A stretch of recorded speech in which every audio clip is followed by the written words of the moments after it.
Morning, good afternoon, good evening, everyone. I think we can get started. Welcome to our webinar on extreme heat and extreme heat preparedness and risk reduction for Red Crescent National Societies. My name is Vlad, and I'm a program manager on the Global Disaster Preparedness Centers team, which is, part of the American Red Cross and IFRC. And we're organizing this event jointly with DRR, Red Cross, Red Crescent DRR working group, and as a space for you to kind of share knowledge, exchange experiences, and learn from each other. This is the first event of this type that we organize, but we're really planning to hold them regularly every few months and focusing on different topics. So, stay tuned for future updates. And let me share my screen.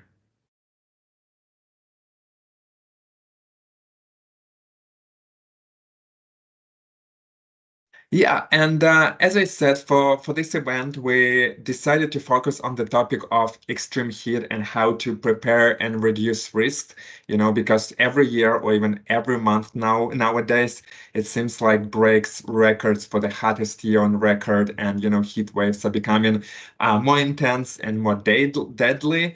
And earlier this year, deadly heat waves already impacted West Africa, and right now, Southeast Asia is enduring a really brutal record-setting heat wave. And now that we're entering summer in the Northern Hemisphere, we know that more and more countries will experience heat waves. So we thought it would be very timely to kind of organize this webinar to discuss key dangers and risks of the heat waves, and also to kind of discuss some strategies, how we can reduce risk, and also, and effective response strategies. So, and, we wanted to bring experience from all our the Red Cross Red Crescent movement and various national societies. So we invited a really exciting panel of speakers for this event. And before we begin, just a few housekeeping items. First of all, the webinar is recorded so that you're aware, and later on we'll share a recording and a presentation with all the attendees and also people who could not make it but are really interested in this topic. And also, we will take we will start with presentation, and then we'll take questions from the audience. But if there is like an immediate question or you want to clarify something, feel free to drop them in the chat. And and then keep your video and audio off if you prefer, just to help with bandwidth for people with poor internet connection. But again, feel free to unmute and turn on your camera if you would like to say something or ask question. And as I said, we put together a really exciting panel of speakers. First, we'll hear from Roop Singh. She is an interim head of urban and attribution from Red Cross Red Crescent Climate Center, and she'll give us more like a deep dive presentation on extreme heat, its risks, dangers, and different risk mitigation and preparedness strategies. And then we'll hear from Alana Pedler from Australian Red Cross, who'll talk about their program on kind of supporting vulnerable groups during the heat waves. And then we'll hear from Sagar Shrestha from the Nepal Red Cross, and we'll end with Thomas Smarchuk from the German Red Cross. And most importantly, remember that you are also the presenter in this webinar, because it's supposed to be a space for us to share knowledge and discuss experiences. So, if you have something to add, or, you have an example to share, experience to share, feel free to do so. As I said, you're kind of the key participants and presenters at this webinar. But before we begin, we kind of wanted to do a really short icebreaker to kind of take the pulse of the room, to see what you think about the extreme heat and its dangers. And if you don't mind, we'll do a quick poll. Go to menti.com and use this code. I'm gonna also post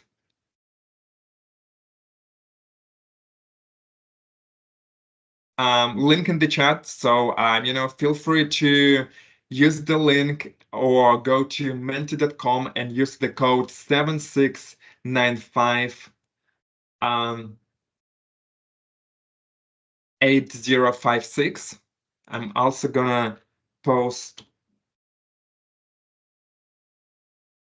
the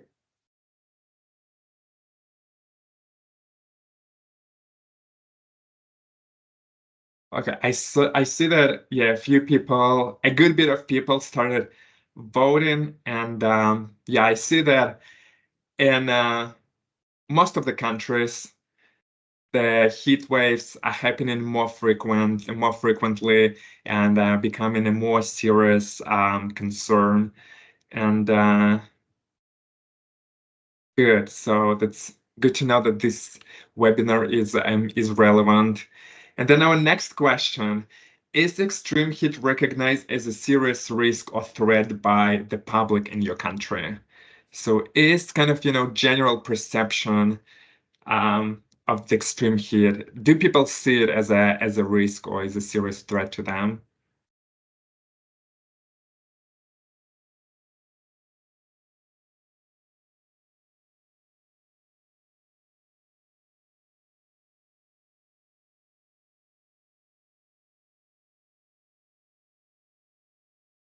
All right, so we see that it's between somewhat, but awareness is not widespread, and generally no. We see that in a lot of countries and a lot of places, one of the main problems with extreme heat preparedness is that people don't see it as a risk. It's in many countries it's already hot, so people don't see heat waves as something particular to be concerned of. And the next question, does your national society have any heatwave preparedness or risk management plans, initiatives, or programs in place?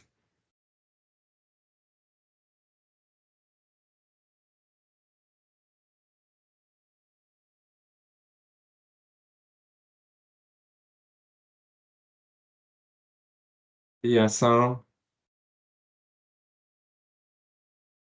again, it seems like it's between some basic programs and also no programs at all.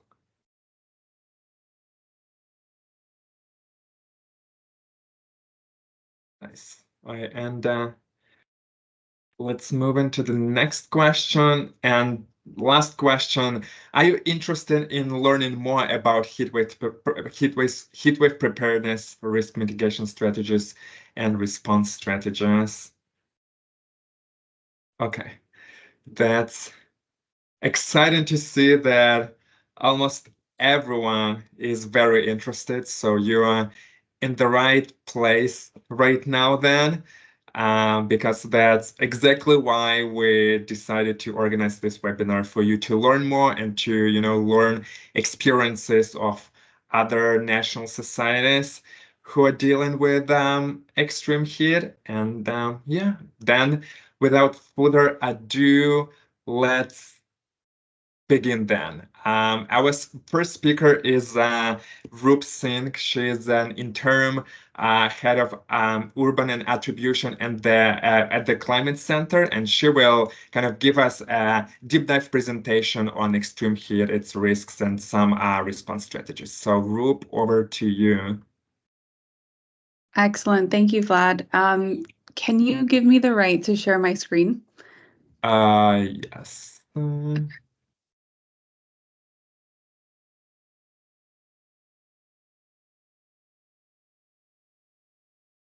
Mm.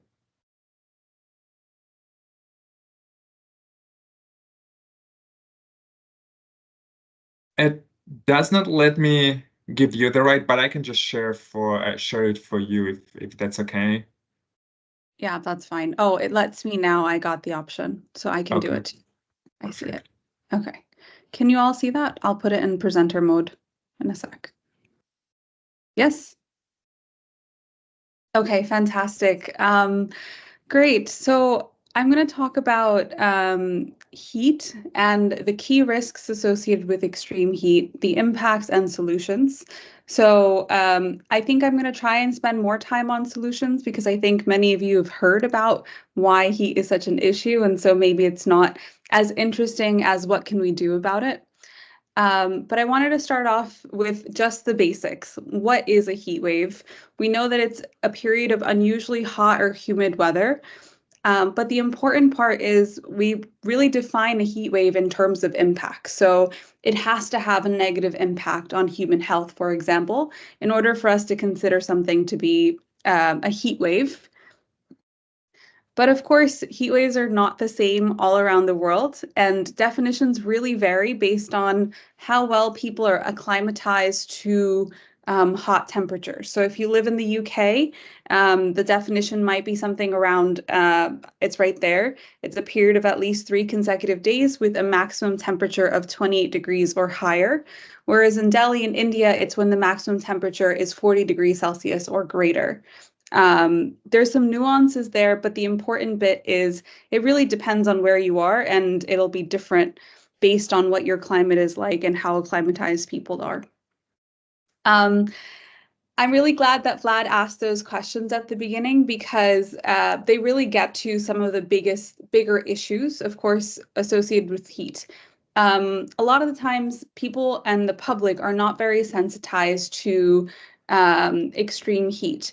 There's a sense of invincibility against the heat, especially in places where it's already hot most of the year. So you hear things like, the heat doesn't bother me. I'm from a hot country. We're used to the heat. We actually enjoy the heat because it comes around once a year and we finally are able to go outside and enjoy the beach and things like that. At the same time, we know that heat waves are deadly around the world. We know that the top 10 warmest years on record have occurred since 2014, and last year, 2023, was the warmest on record globally. And heat waves are only second to disease epidemics in terms of lives lost from natural hazards. And these are some examples of previous very deadly heat waves. One of the biggest issues with us establishing the impacts is that we don't know how many people actually die from heat waves globally each year. And that's because oftentimes people are dying from things like kidney failure or from heart attacks or other sort of complications with pre-existing conditions. And therefore, those are blamed rather than the heat, whereas they probably would not have had that same impact had it not been so hot. What are some of the other impacts beyond just impacts to human health? We can see lots of power failures. We can see infrastructure damage. People have a reduced capacity to do work during episodes of extreme heat. So, and some of these will have knock-on effects, right? If you have power failure and someone requires power in order to run, say, life-saving medical equipment, that also has an impact to human health, of course. Who's most vulnerable? We know that infants, pregnant and lactating women tend to be more vulnerable. They require more water. Infants are less able to regulate their own body temperature, and therefore, physiologically, they're more vulnerable.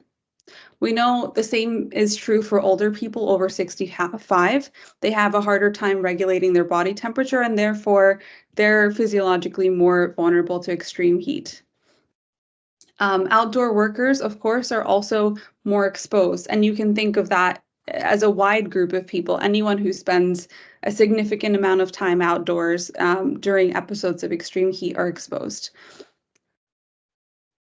We know all of this, and we also know that climate change is making heat waves hotter and more frequent, and it's making heat waves hotter and more frequent literally on every single continent of the Earth.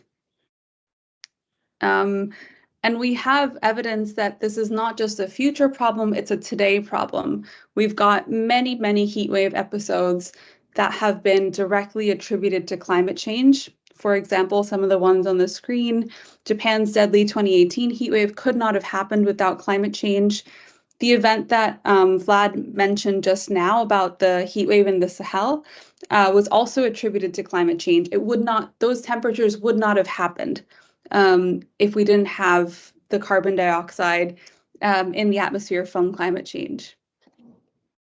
We also know that it gets hotter faster in cities because of something called the urban heat island effect. So places that are more built up, that have more concrete, that have more artificial surfaces that tend to heat up, and that heat is released oftentimes overnight. And it just makes it so the temperatures in cities tend to be hotter than the surrounding sort of rural areas.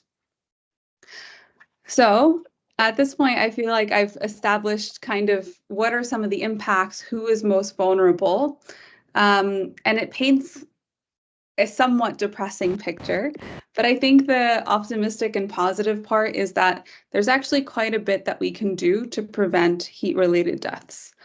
And around the world, people are doing many different things. There's very many different types of ways to cool off. These are just some examples from around the world. So in some places, they have these cooling stations where you'll have like misters with a fan that helps to increase evaporative cooling, for example.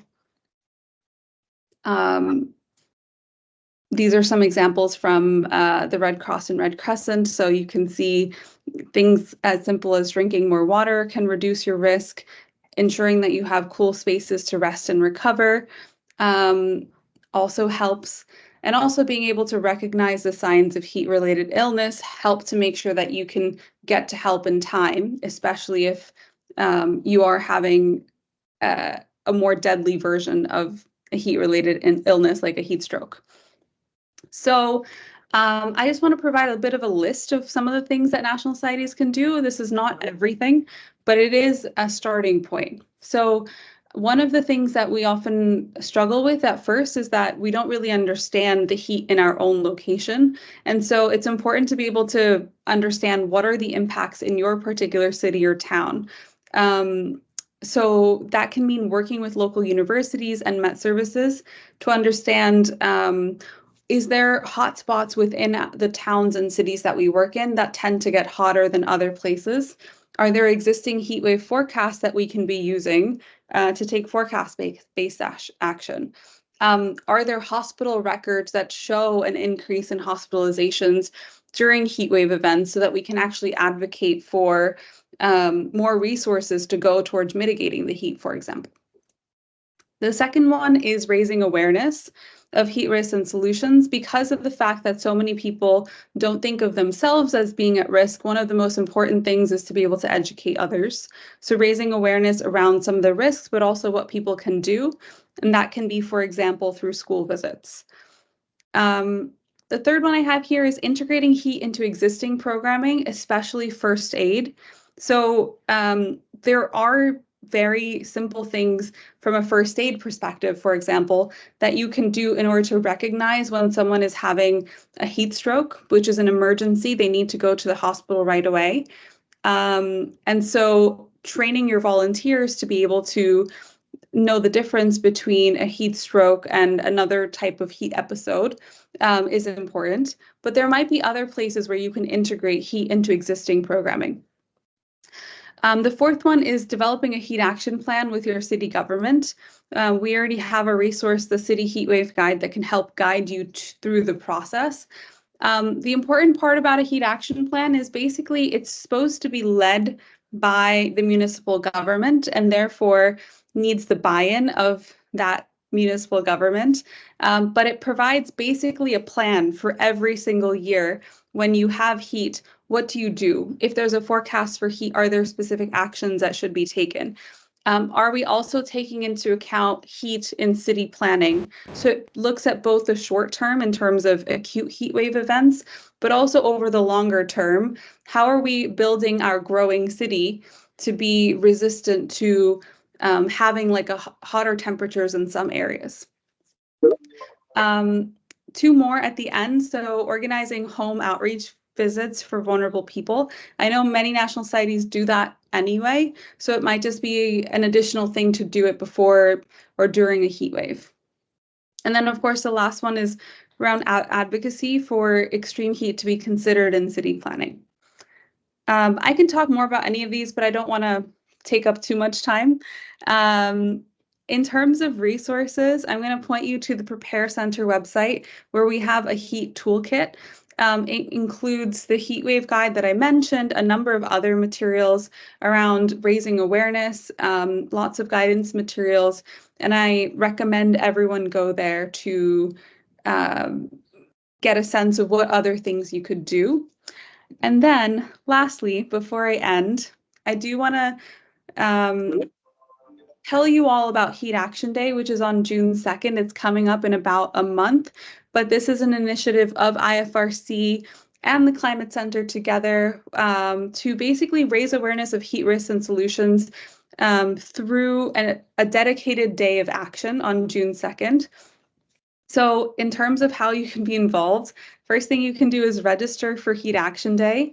This year's theme is urban art. So the one thing we're asking National Societies to do is to organize a heat action art making session with school children, volunteers, and community members, and use that session to talk about heat risks.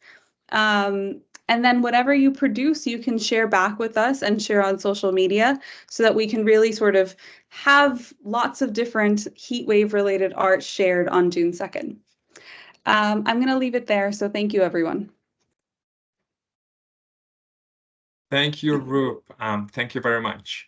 I know, so Roop needs to leave us soon, so let's maybe take question for Roop now. And we already have first question in the chat. Someone is asking, can you discuss similarities and differences between approaching urban versus rural heat waves? Yeah, thanks for that question, Francisco. So over a rural area, you probably wouldn't have the same types of actions because it's potentially a larger area, and it's not the same concentration of people. Whereas in an urban area, maybe you can do, you can open up city parks, you can do distribution of water in centralized areas, you can open up services to people. Where I think it's actually easier in some ways to take action. But then again, in rural areas, you also have less of the actual hot temperatures, right? So it's a bit of a balance. I think it depends on what the impacts are in the rural area, right? Are you still seeing the spike in terms of the number of people affected in terms of human health? In that case, is there something that can be done around community health work in that rural area? Is the concern around heat affecting crops? Because then that's a different sort of beast of its own. So I think there's a lot of different considerations that you have to make. Yeah, I would leave it there. Thanks, Roop. Any other questions to Roop?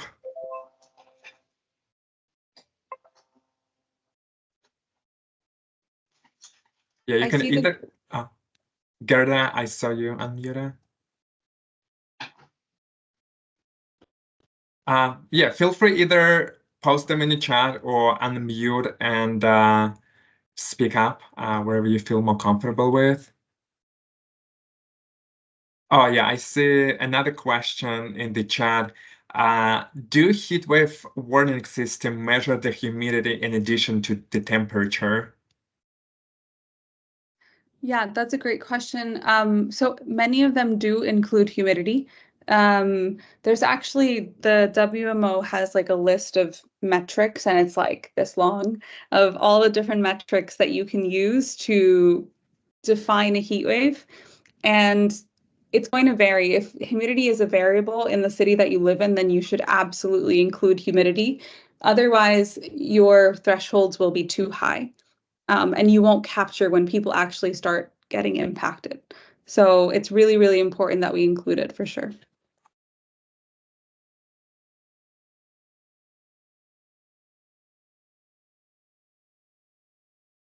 Okay, any other questions?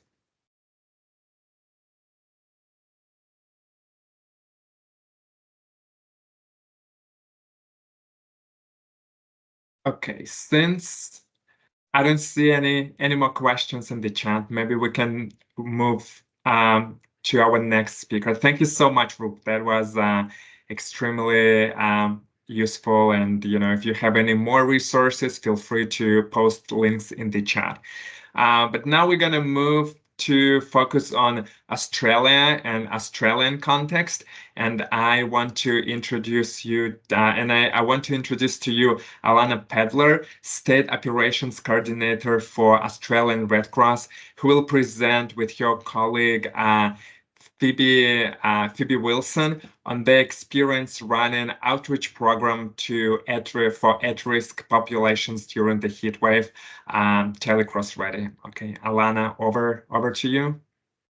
Hi, thanks for having me. I'm going to throw straight to Phoebe, who's going to kick off the presentation for today, but we will try and stick within time, but much like Roop, we could pretty much talk about this for days. So we'll try very hard to stick to some time limits. But I'm going to introduce Phoebe Wilson. She's the lead for our Telecross Ready project. So we'll be co-presenting today, but I'm going to put her in charge of driving.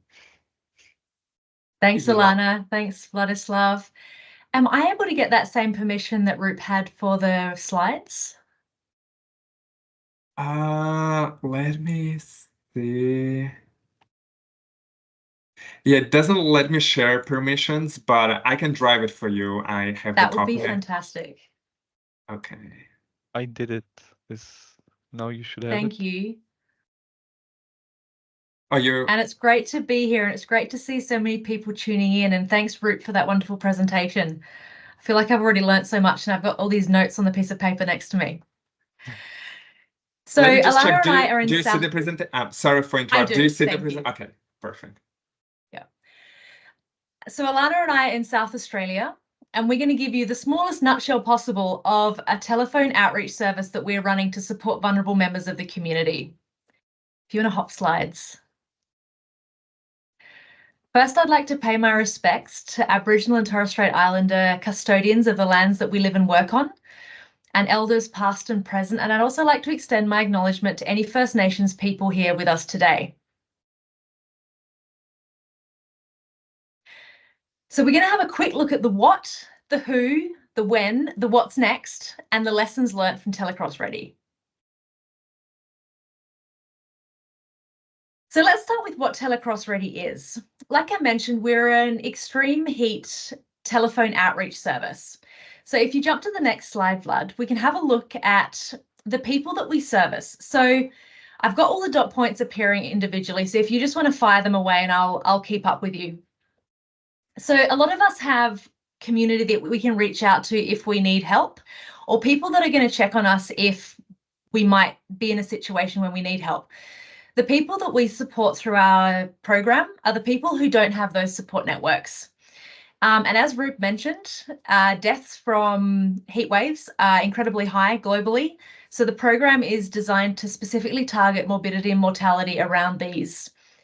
We also work in the preparedness space a little bit by preparing clients for extreme heat events. So if you jump to the next slide, Vlad, we can have a little look at what we do before and during. So before a heat wave, we're working to enable client self-efficacy. So we're trying to prompt proactive behaviour. Before each summer, we call our clients to make sure that their emergency contacts and address, etc., are up to date. If they don't have an emergency contact, we'll have a chat with them, encouraging them to have a think about a neighbour potentially that they have a chat to while they're collecting the post, things that can expand their resilience before a heat wave so that they're more likely to get through the heat wave in a safer way. We also share information around the signs and symptoms of heat, plus ways to stay safer during heat waves. So if we have a look at during a heat wave, each client gets a call every day of the heat wave. And if any of the clients are feeling unwell, we activate an escalation process, which Alana's going to cover in a little bit as well. So our clients, if you jump to the next slide, Vlad, so they're either living alone or living with someone who's equally as vulnerable to heat-related illness. Like I mentioned, we're already working with socially isolated people. Now, our current demographic is 65 and above, but we are open and we're looking to diversify the clients that we work with. So people who potentially have ongoing health conditions, got mental health concerns, or a chronic illness that's made worse during extreme heat. So we're pretty much there to capture those people that might fall through those gaps and not get the help that they need should they be feeling unwell. Thanks, Vlad. Sorry, I just abbreviated your name then.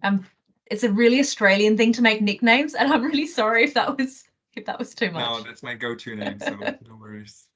Awesome. The clients come to us in a couple of different ways.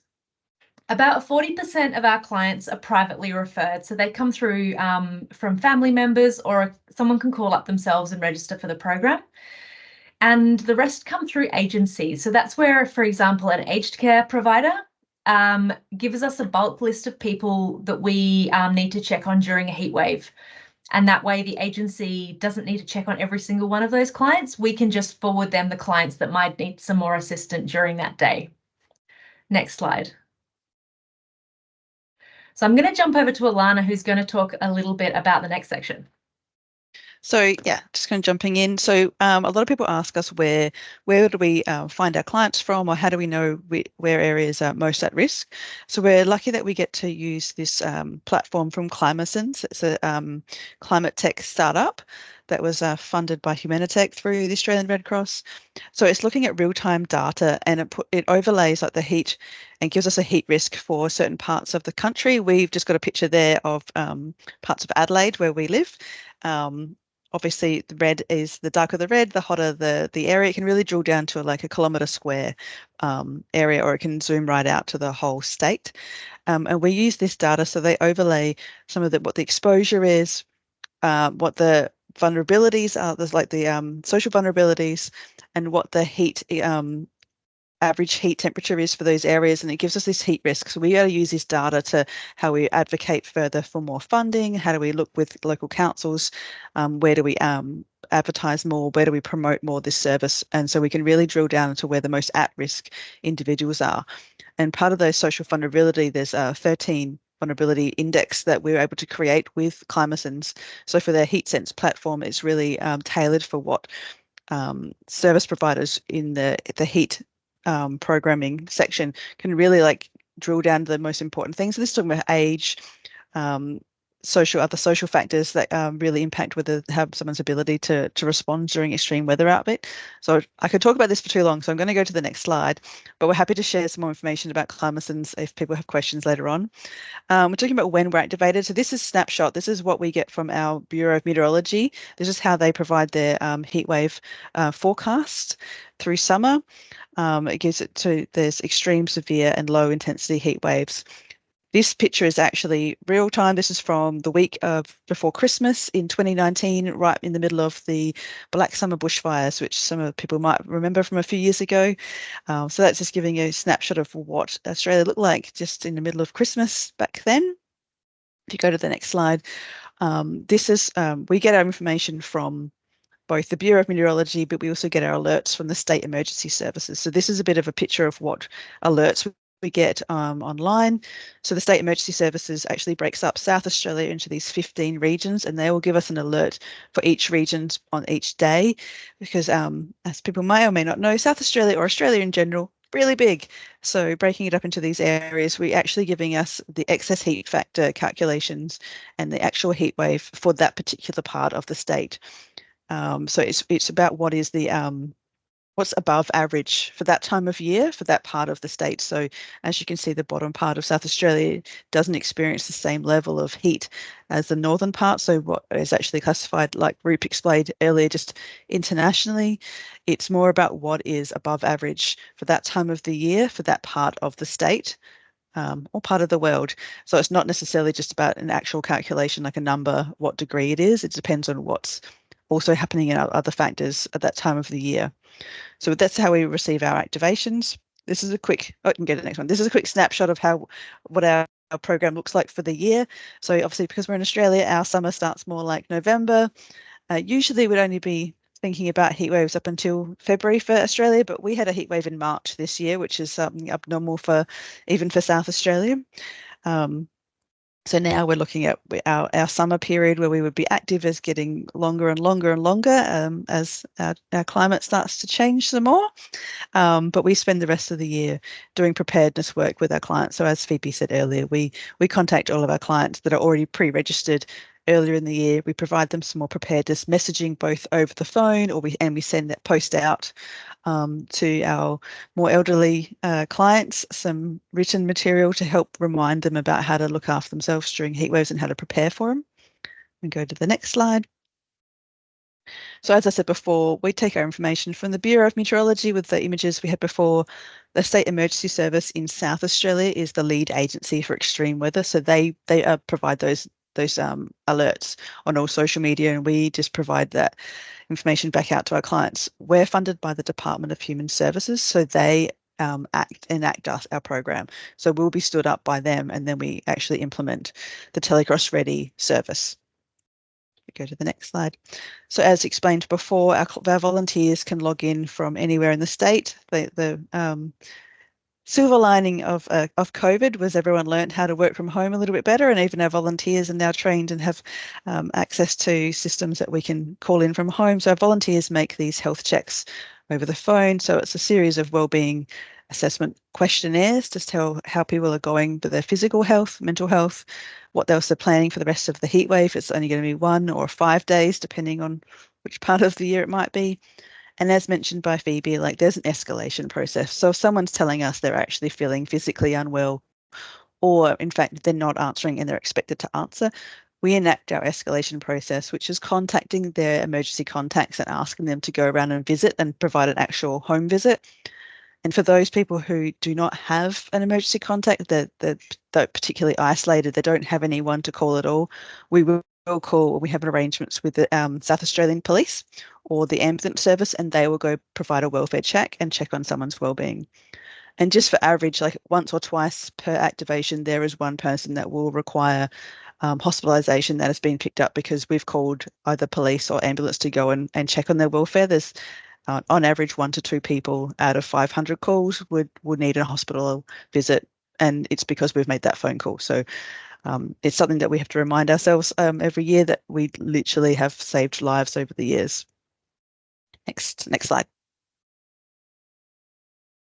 Just a quick overview of all the people that are involved in the program. So we are funded by the Department of Human Services, but we also receive, fortunately, some corporate sponsors from QBE Insurance. We are triggered by the State Emergency Services and the Bureau of Meteorology. As I said before, we use the ClimateSense technology to help us guide where and when we should be promoting the service. But we also, like everyone else, we live on MS Teams and we use the Dynamics call management system.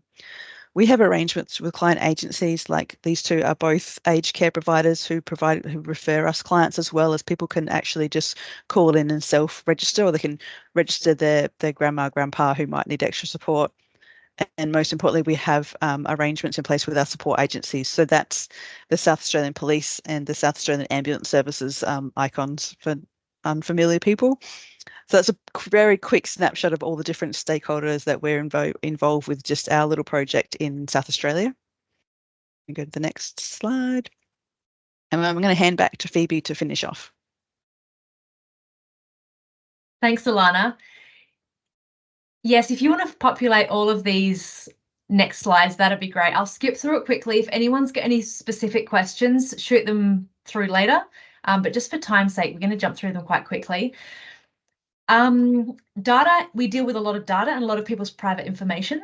So we've identified potential breach points where that data could either become insecure or where it's not functional to us. For example, during an activation, we need to be able to access everybody's data so that we can call them and we can call their emergency contacts if needed, and we know their address if we need to send an ambulance there. We've also got client data transfer. We've got the point where they register too. And then we look at the monitoring and evaluation. So all those surveys that Alana talked about, that has all of the client's data in it. So we have to make sure we store that in a way that it's secure. And any reporting we do to funders or internally or to other stakeholders, we make sure that the data is de-identified. If you want to jump to the next slide. Aha, I've got the permission to share and I'm going to share it because, forgive us, but We've sent you the old version, which now I'm going to skip through We almost made it without a technical glitch. to here. All right. Can everybody see that? Lessons learned. Yes. Amazing. All Here's right. one. We've learned a lesson today. I can drive now too. Thanks so much for your help, Vladislav. All right, so we're going to, again, jump through a couple of these. So we're constantly learning. The program's been around for 13 years, and we're in the process of assessing where we're at and doing any upgrades that we need to do. So one of the big considerations is service continuity, and that's pretty much what do we have to have in place so that the person with it all in their head, if they're not there for some reason, can we still deliver the service? The relationships that we develop. So like Alana mentioned, we have the South Australian Police doing welfare checks for our clients. Their policies actually changed this summer. So when I called up to say we had a couple of clients that needed a welfare check, they said, oh, sorry, we don't do that anymore. We've had chats with them since then and developed good relationships, and we're going to continue having those welfare checks. But it was just a really good lesson in having those connections with different agencies so that if there are changes, then we're notified of them. And if we have changes, then we know who to notify as well.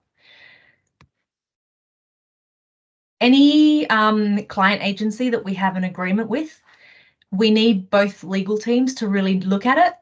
We've got one agreement at the moment that's kind of being retrospectively looked at because their legal team found an issue with it.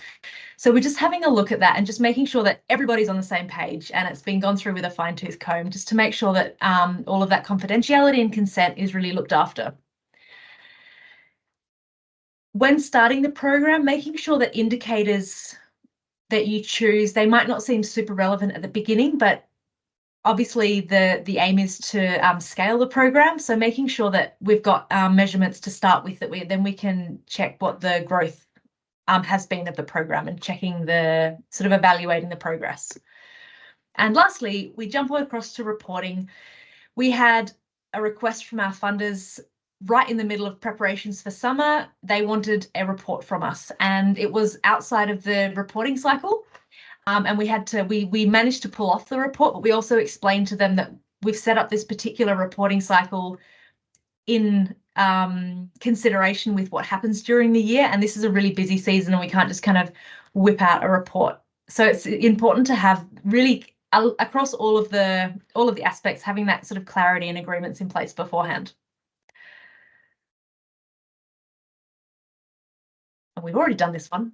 So I'm going to jump to, and we've already done that, so I'm going to keep jumping to the context. Please, this was a super quick nutshell. If you've got any questions, ask them now, or if you'd like to have a chat in more detail, reach out to us. You can tell we love talking about it. And thanks for having us here. It's been really amazing. I look forward to hearing what else is going on around the world in the heat space. Yeah, thank you so much, Alana and Pibe. And since it's very late where you are in the world, we're also going to take questions for you right now. We already have a couple of questions in the chat. So we'll start with the first one, which is Australian Red Cross supporting other national societies in setting up similar systems? I will Yes, jump we in with are. that one. Oh, you jump in. I'll jump in with them. So 2 years ago, the IFRC and the Hellenic Red Cross contacted us, and we're very fortunate that we spent 2.5 weeks in Athens, right in the middle of that big European heat wave that you guys had a couple of years ago. So I think we landed on a 41-degree day, so that was interesting. But we did spend 2.5 weeks with the Hellenic Red Cross and the IFRC introducing Telecross Ready and running a lot of trainings and services, and they are still like looking at how they can adapt a call service that they had similar the use for during COVID for a heat space. So we're able to present, and we were lucky enough to present on a panel with their chief heat officer at the time, which was pretty great. And only last Monday, so this time last week, we were presenting to the Canadian Heat Health Community of Practice. So we presented to the Canadian Red Cross, who then invited us to the Canadian Health Department. So we got to provide a similar presentation. So far we're reaching out slowly but surely. And another question is from Javier from the Spanish Red Cross, who says, in Spanish Red Cross, we are promoting a simple investigation that combines outbound calls from a contact center with the use and availability of voice devices like Alexa. What type of technology do you believe will give the best result with this combination of technologies? The mapping idea is very interesting. Yeah. Javier, if you want to, I don't know, elaborate or clarify on your question, feel free to unmute and, speak up.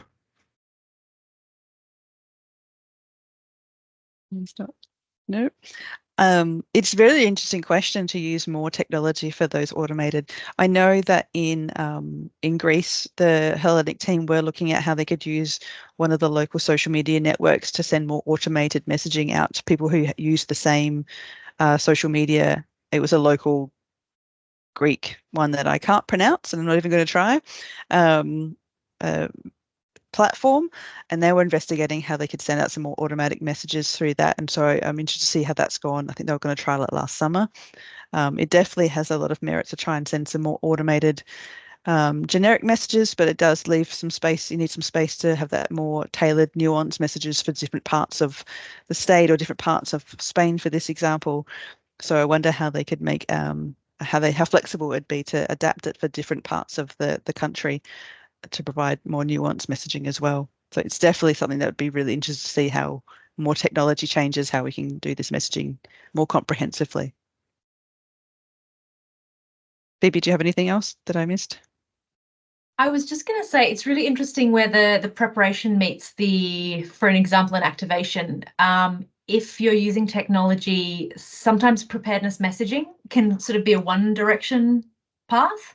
But if you're needing a response from clients, that's when the sort of technology becomes interesting, receiving that response, other clients feeling okay, is there any more steps that need to be taken? But I think we're going to see so much in this technology space as AI becomes more adaptive. It's going to be really exciting to see what happens. So I look forward to maybe watching what the Spanish Red Cross is doing over the next little while. Yeah, we have another question. Does Australian Red Cross see other gaps and opportunities to engage in the heat space, for example, for small businesses or schools? Do you want to jump in there, Phoebe, or do you want me to answer? No. I know that for schools, so we implement the pillowcase program. So we're talking with kids in preparedness, and I know we include heat and all hazards approach.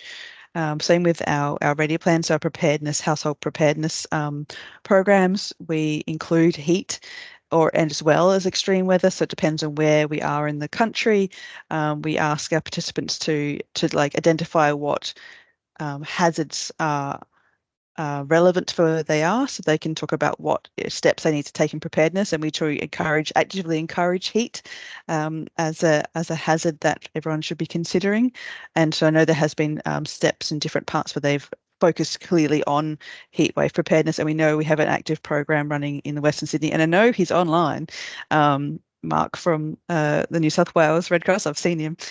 We do have another project running out of Western Sydney at the moment, engaging with the Western councils in Western Sydney about extreme heat as well. So I've just dobbed you in, Mark. I know you can hear me. I wonder if he's going to jump offline and talk or not. I can hear you. Can you hear me? Yes, there he is. Hi, Mark. Sorry, I've just dropped you in there. G'day. That's okay. No worries. Yeah, so the program we're running, the Urban Climate Resilience Program, organised through the IFRC, funded by and supported by the Zurich Foundation as well, is seeking to build heatwave resilience in southwest Sydney and Western Sydney, two areas known for particularly hot weather on the sort of the east coast of Australia. We don't know what sort of interventions we are going to introduce just yet, and that's because we've spent the last couple of months collecting data from the local community. So we've done some household surveys, some focus groups, some key informant interviews, and a bit of secondary source research as well. And we're pulling that data together right now with a view to then using it to understand exactly what interventions we're likely to roll out over those suburbs over the next couple of years to build that heatwave resilience.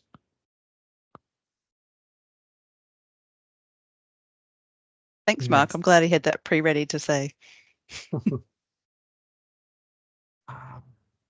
Okay, I think we have a couple of minutes for maybe 1 or 2 questions if anyone want to jump in.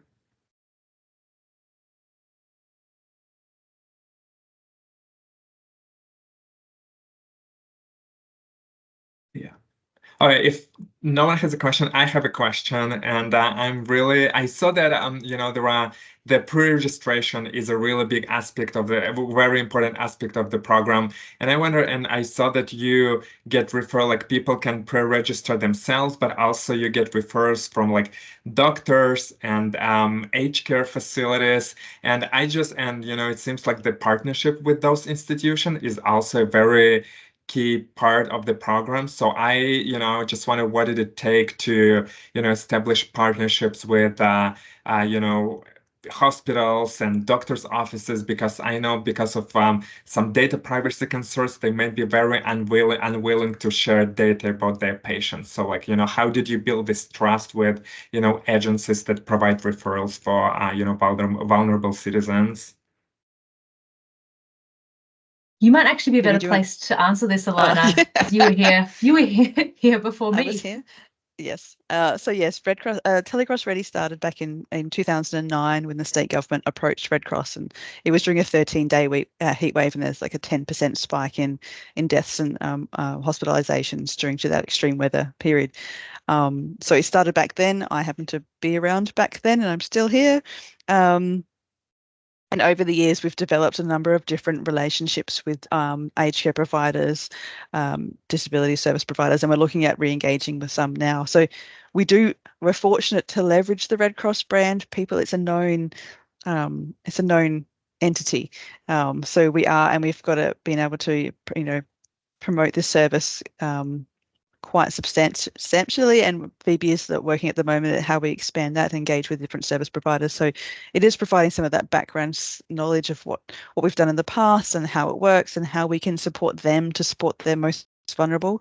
So it's more about just value add to what their service is already providing to their most at-risk clients, and they are able to relieve some of that strain on their services during those crisis and extreme heat periods by relying on Red Cross to provide some additional support for the most vulnerable. So it's managed trying to catch the ones that might fall through any gaps. So I think it's been able to reassure service providers with a bit of history about how we've done the project and how we've been able to adapt to heatwave. So it's a evolving way of creating those partnerships and those arrangements, but it's definitely the Red Cross brand and its history and its how well it's known has definitely played a part in how we've been able to build those relationships.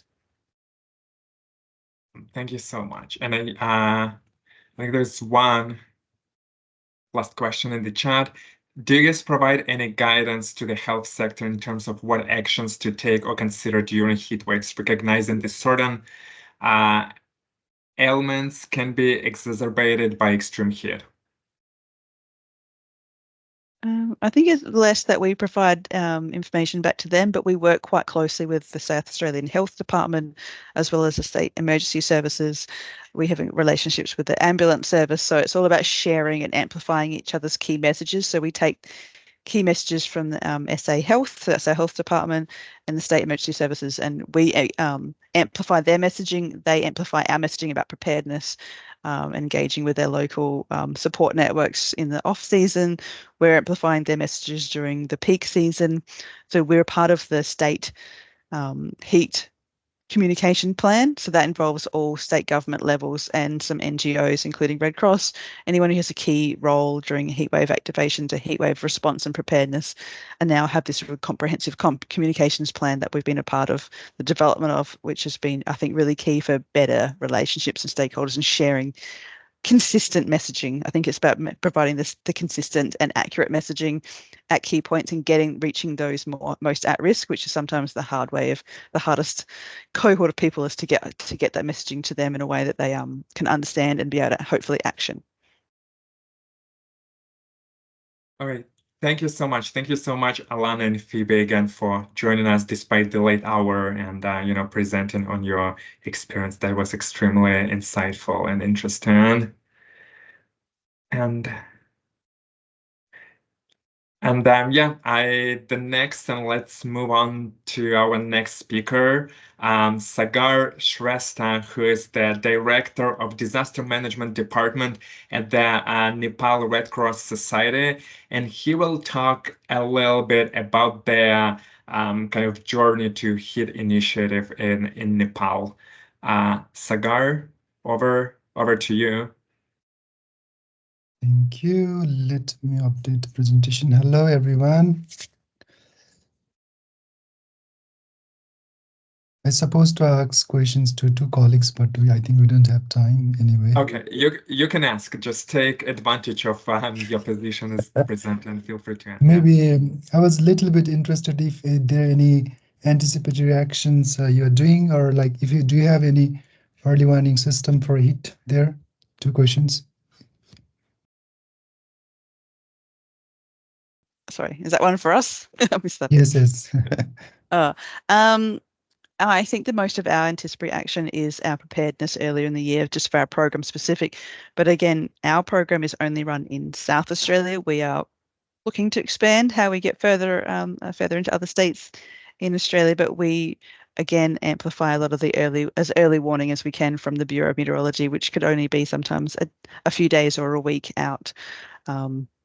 And so we start pushing out messaging as early as we can through all channels of media and connections. But again, we rely on the Bureau of Meteorology to provide those as early warning as we can.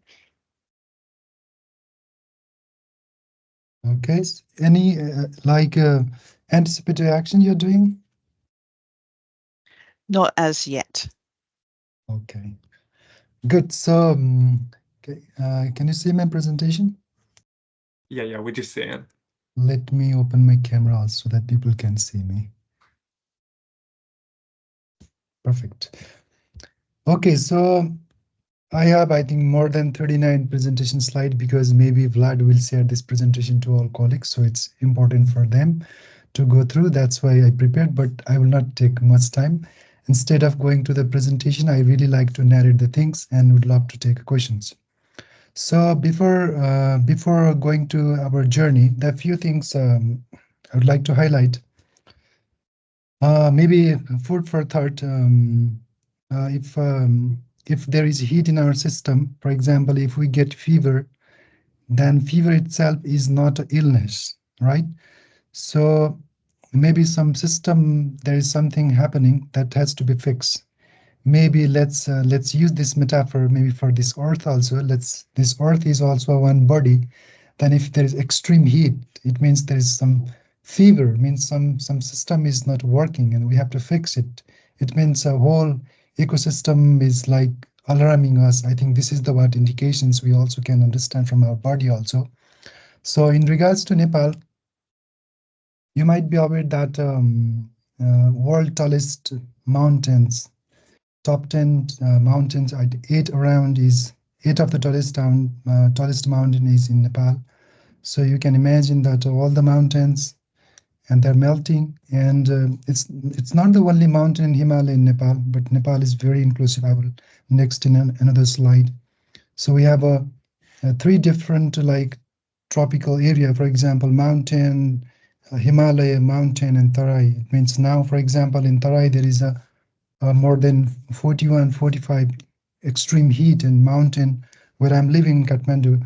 It's somehow like 30 or 27, and like Himalaya, it's more cold. So we have a very diverse temperature in Nepal context. So Himalaya is a mountain, but the positive things in our context is that jungle is growing. We are rapidly growing the jungle. So many jungles are growing in Nepal. Because of that reason, this time, and let me highlight that because of this extreme heat, in the jungle is growing and the civilizations are more urbanized. There is nobody living in the mountains and this village. And now, yesterday I was in emergency meeting with our ministries, and 128 different spots there, wildfire.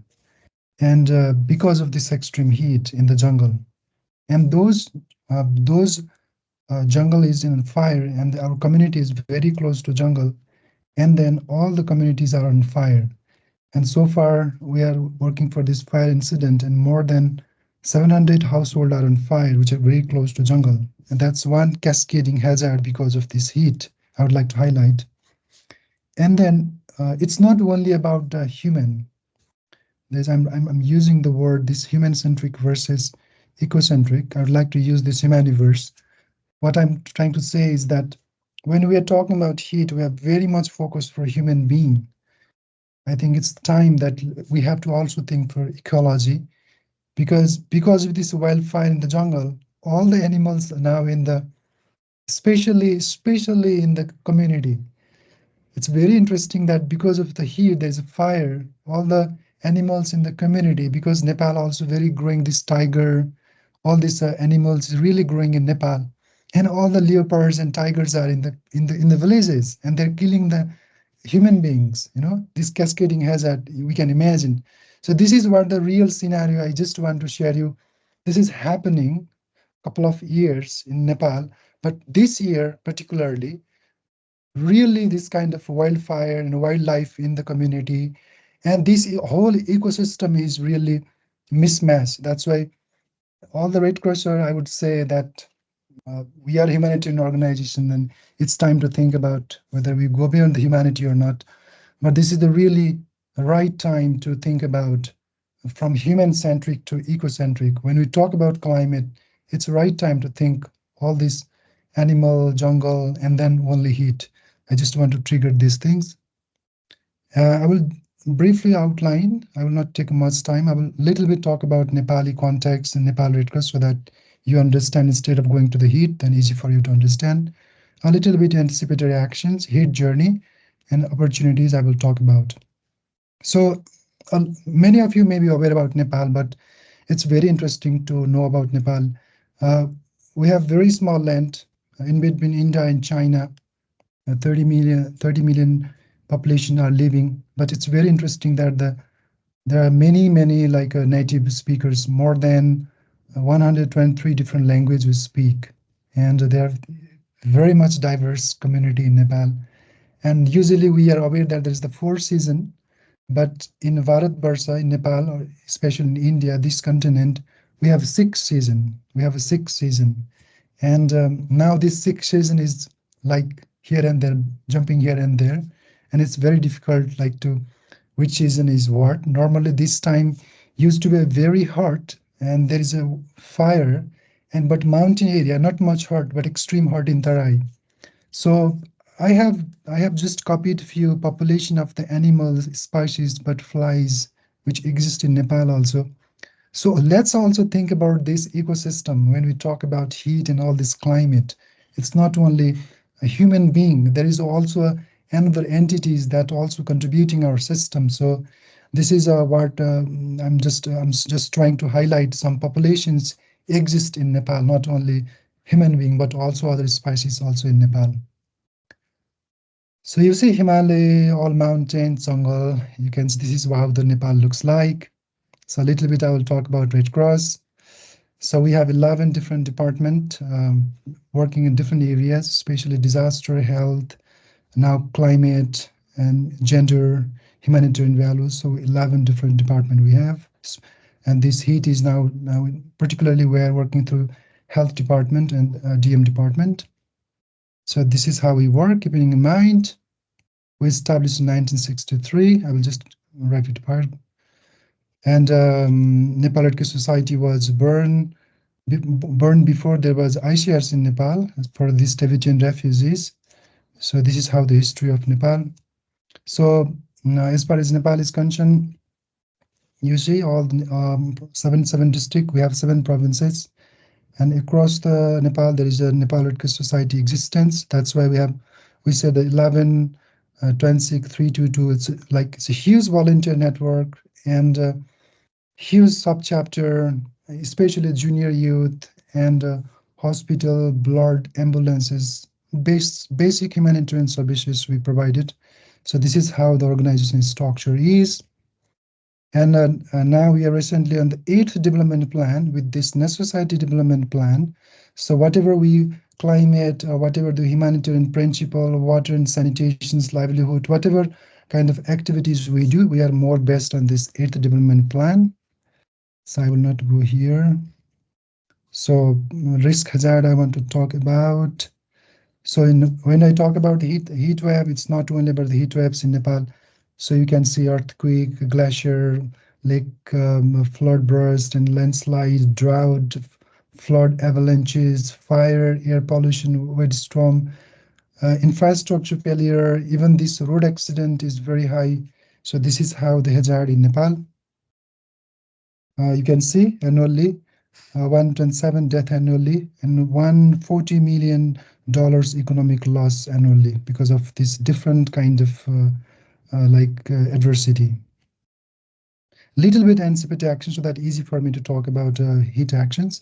So 60s when Red Cross established, we started with the relief, and then 90s with the CBDP, community-based disaster preparedness, and beginning in 2000 with the disaster-based management we started, and then 2003 to 4 more community and school resilience we started, and 2010 more community resilience, and 18 forecast-based financing, and this anticipatory action, CAS, multi-hazard, cascading, early warning system, non-communicable disease, and anticipatory actions, heat action. This is how the evolvement of the responses in Nepal. Because I think this is what the same with the Red Cross movement also across the world. So a little bit of heat initiative in the Himalayas. So also try to understand the Nepali context. Now we are in federal state. Before we used to be a rural family, more localizations, and there is a good humanitarian networks of Nepal Red Cross Society. And if we do need to worry about any kind of initiative now, the municipality and localization is very easy in Nepali context. So it's quite easy. Community trust is there, so it's easy to work, especially the humanitarian interventions. So national scenario, I will take a little bit time for this. National scenario, there's not much research in heat. No academia, not profound research. What is the basis? When we talk about some heat, we don't have much basis. So the first and foremost we need to invest is for research, real research and data-driven decisions. This is what we need to do in Nepali context. So not much research, but I have tried to copy some some newspaper and some articles, and there are a few things you can go through later. Maybe Vlad will share these presentations. I'll not go much here. So some initiatives we are doing. So we started heat actions in Nepal from 2021, and from 2 municipalities and heat action plan. I think group from climate centers represented what our societies are doing, and now we are leveraging our work in 4 municipalities. So I will go one by one. Okay, so what are the heat actions we are doing in Nepali community? And the foremost thing is to make aware our community that heat is also a problem. It's very difficult for us, our community, that to realize that heat is also a problem. It has a serious impact on our health system and ecosystem. To make our community realize is the first thing we need to do. And in Nepal, we are the only one organizations right now working for heat. In Nepali, if you see Nepal, there is more than 10,000 organizations, especially working for this DRR. I would say when I say 10,000, then it's a civil society organization and international organizations. All the organizations, none of them are working for these heat actions. And we started since 2001. So far, we have done some remarkable job, and so far now, only the other civil society organizations and government are interested to know about these heat actions. And we're planning for national level heat actions dialogue. So maybe a couple of weeks later, we are planning for that. So we are just trying to communicate with other civil society organization, government, so leading by government.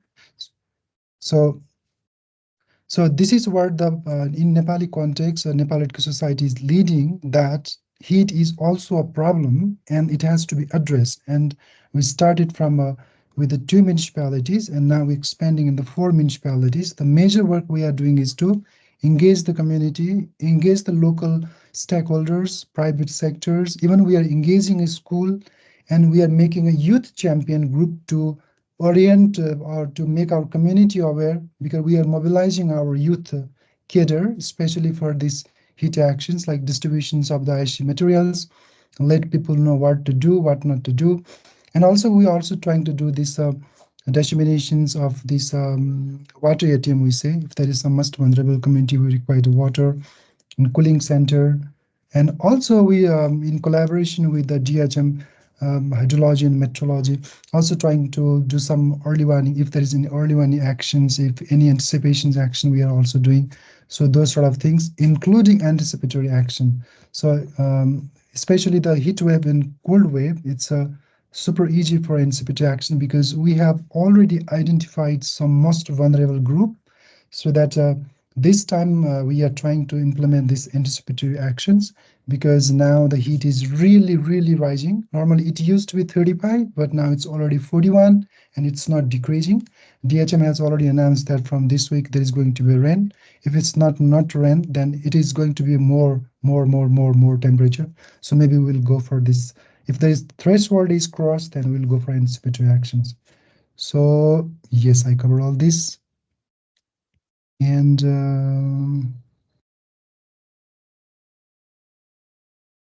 yes, so a few lessons learned, I think, engaging private sector, civil society organizations, academia, research institute, I would say this ecological, climate, forest, all this including, and have a very, not only heat actions, it's very important to have the climate holistic kind of approach, heat wave, cold wave, cascading hazards.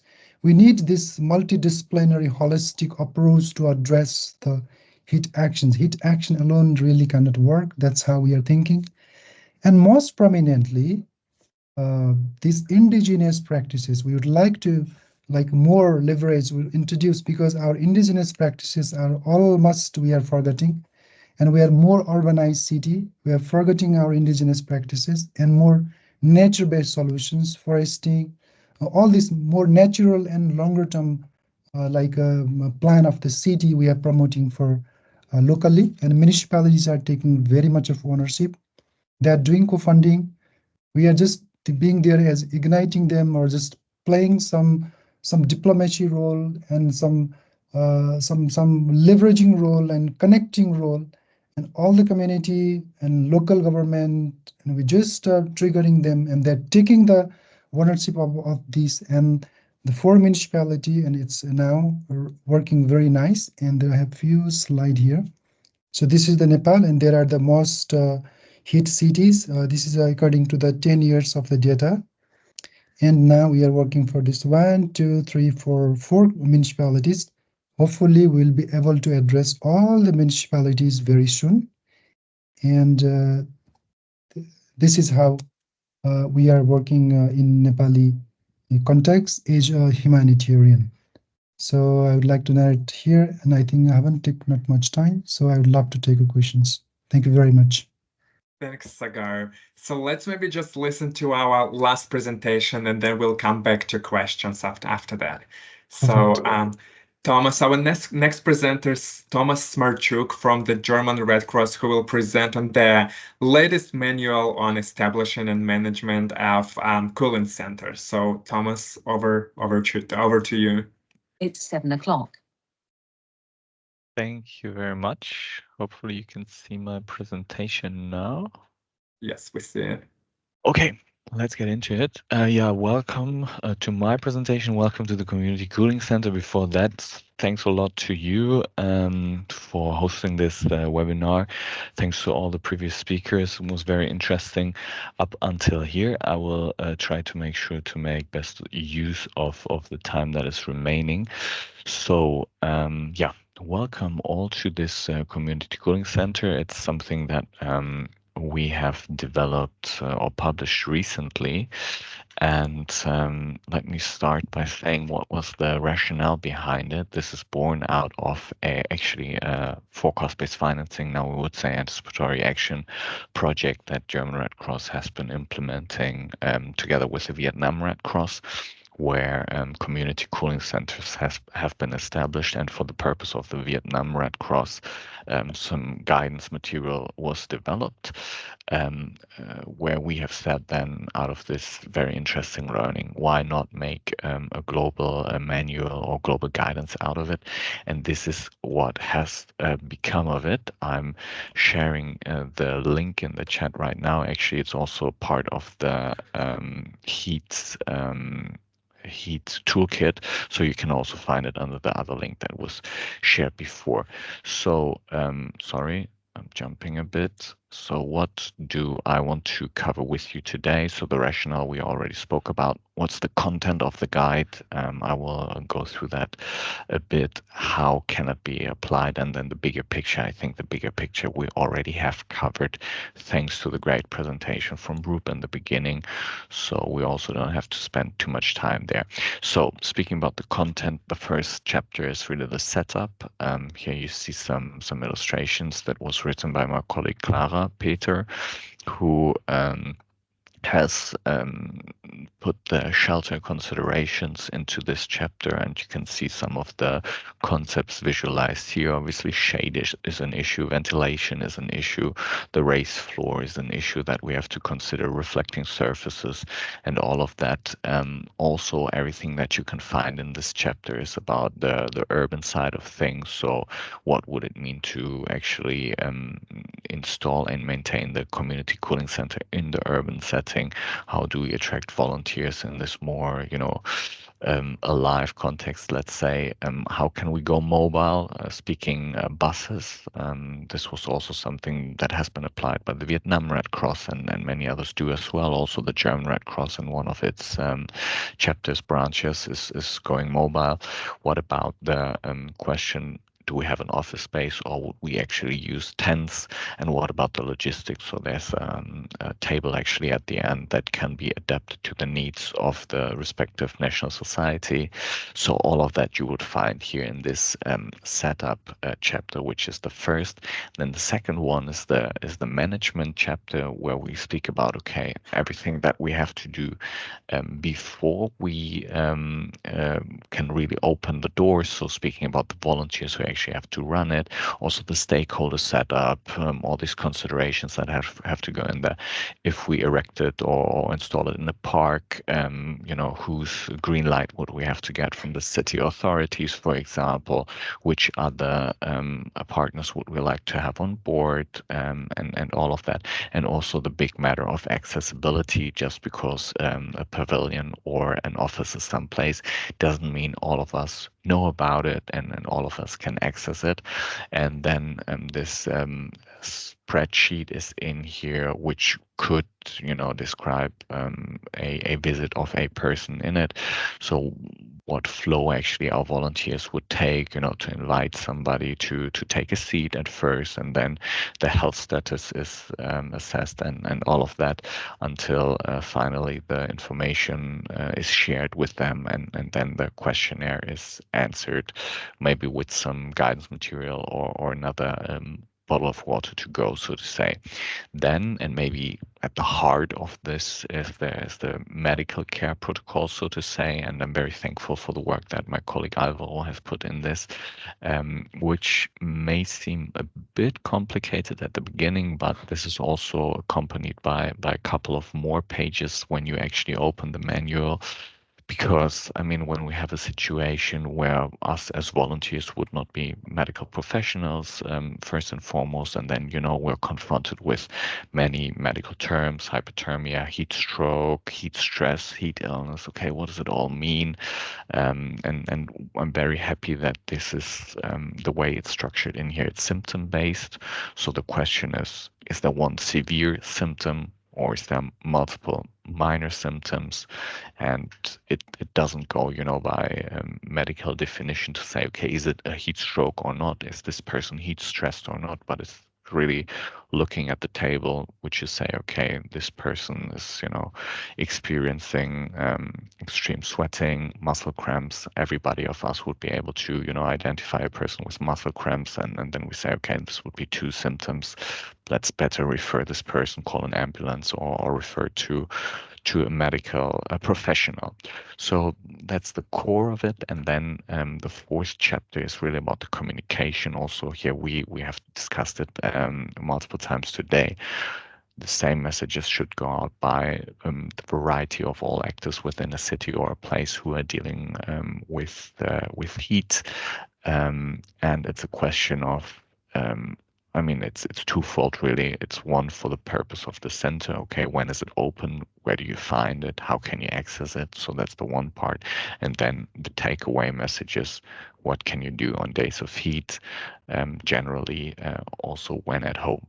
And that's already the entire story of the community cooling center. How do you apply it? Maybe now to zoom out. Obviously, it's very adaptable. There's no one size fits all solution. That's for sure. It depends on the volunteers you have available. It depends on the money that you have available. It depends on the space you have available. It depends on so many things. So it can be adapted. Obviously, additional question and answer can obviously be provided. I would share my information with you. So this bullet now is really in vain in this group. I think we're all aware. So this is part of an older presentation.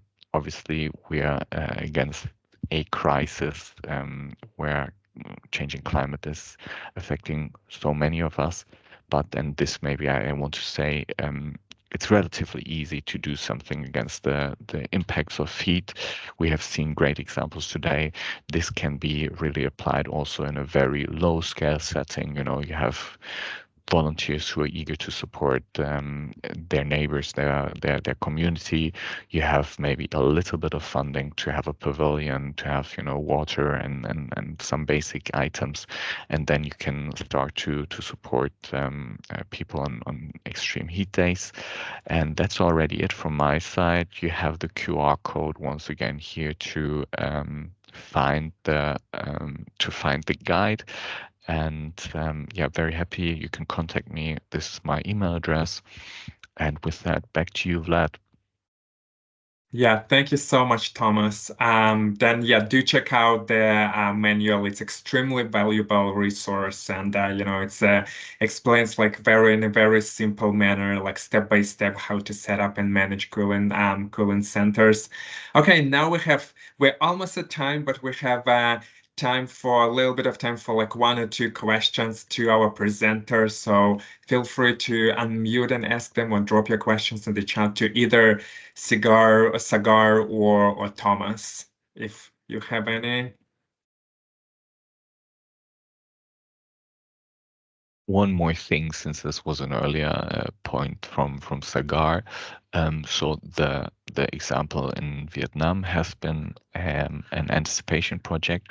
Also now in the heat wave that is, for example, in Bangladesh as well, the same manual has been applied there. So community cooling centers can be an activity to be implemented in anticipation of heat and then throughout the heat wave. Yeah, that's good to know. A good remark. Okay. Yeah, if you don't have questions right now, after the webinar, we'll send out a follow-up email with all the presentations and contact information of our speakers. So, if you want to discuss with them something bilaterally, you'll have a chance to reach out to them.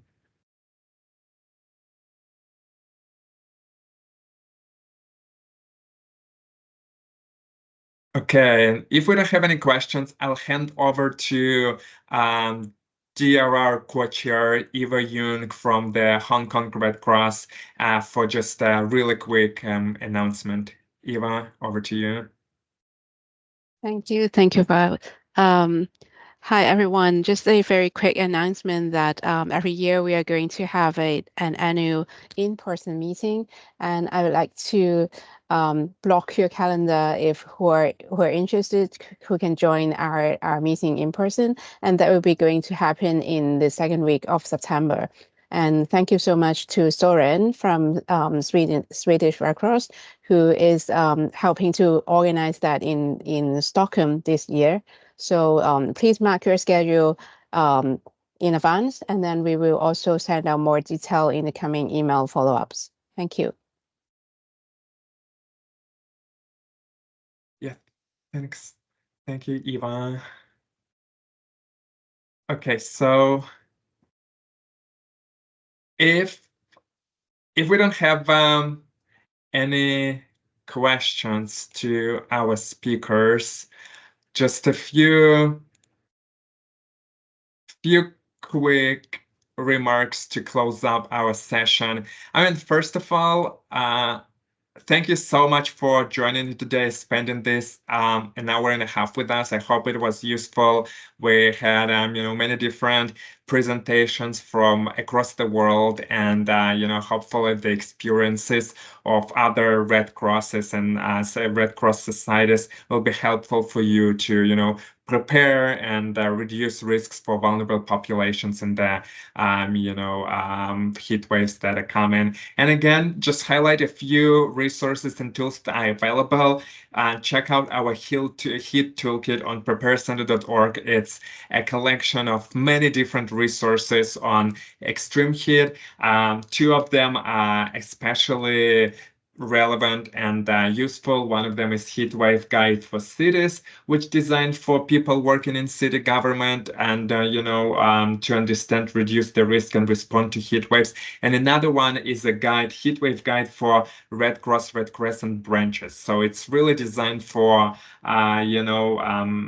it's tailored toward practical actions that Red Cross branch, the Red Cross Society's branches can take to kind of prepare and respond to heat waves. So do check it out. It also includes like different social media assets that you can use to communicate heat preparedness messages, and it includes many other resources that you can find very relevant for your work. Another case studies were recently at the GDPC. We published a series of case studies highlighting experience of different national societies addressing unprecedented heat waves last year. So we focused on Italian Red Cross, Mexican Red Cross, American Red Cross. So do check them out. It includes different lessons learned and good practices from those national societies that again may be relevant for you. And if you have any story that you would like to share about your experience with addressing heat waves, do submit your information, your content on preparedcenter.org. We're really looking forward to receiving your input if you would like to share something with the rest of the Red Cross movement. And again, take action. The Heat Action Day is coming up. It's going to happen on June 2nd, and there are many different ways to get in for your national society to get involved. You can, it's like light mode where you can just start with social media campaign. You can do something more more difficult. So it's really up to you. Check out RCRC page on Heatwave Action Day that includes all different ways you can get involved and provides more information about how to participate in Heat Action Day. And again, thank you so much for joining and spending this time with us. Sure, we want to do this kind of webinars more often. So stay tuned for future invitations. And again, if you have any ideas or suggestions for topic or for presentations, or you would like to present on something and share your experience, feel free to reach out to me or other members of DRR working group, and then we would like to hear from you. Again, thank you so much. Thanks a lot. Bye-bye. Thank you, everyone. Okay. Thank you. Bye-bye. Thanks again. Yeah. Have a good rest of your day. Nisha, I saw you raised your hand. Do you have any last remark? Sorry, no, that was an accident. I was Okay. actually going to put an applause. Thank you so much. Have a good Okay, rest of your day, everyone.